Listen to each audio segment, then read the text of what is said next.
Let's take a look at the origins of Prop 47. So it was actually inspired by a referendum passed in Italy after the financial crisis of 2013. Unemployment stands at 8%, but for young people, the figure is 3 times that. 24% of working-age males found themselves unemployed, and a third of Italy was now below the poverty line. And so theft naturally went up. Cute robber. He's going to be really popular in jail. For this reason, Italian prisons became overflowed with people who stole petty amounts of food. They're put in a position where they feel like they either need to shoplift some bread or go hungry that night. Very quickly, the jails became disgusting. One prisoner told us that in his block there were cases of scabies, and there were only 2 showers for 72 inmates. So, just 3 months into the financial crisis, the Supreme Court of Rome decided to overrule all theft convictions for people who stole under 100 euros worth of food. The goal here was to reduce the prison population and ultimately save money for the state.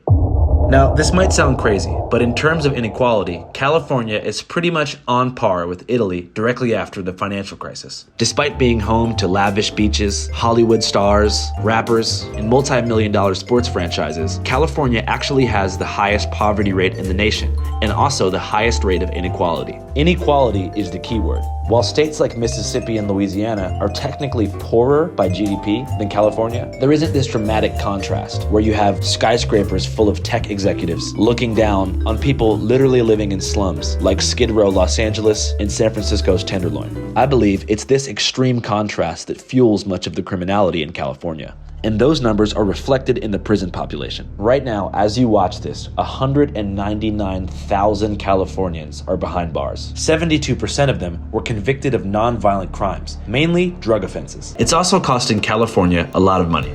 It costs $106,000 per year to keep one person incarcerated. So if you do the math, California spends $9.98 billion per year on prisons. Now, the primary goal of Prop 47 was to reduce that spending, but it was marketed as some kind of progressive policy change. Here is a California-funded commercial for Prop 47 starring John Legend. We all want our communities to be safe, but when we talk about public safety, what are we really talking about? Consider a world where public safety means that instead of investing in punishment, we're investing in people. How would it feel to live in a world like that? I say, let's find out.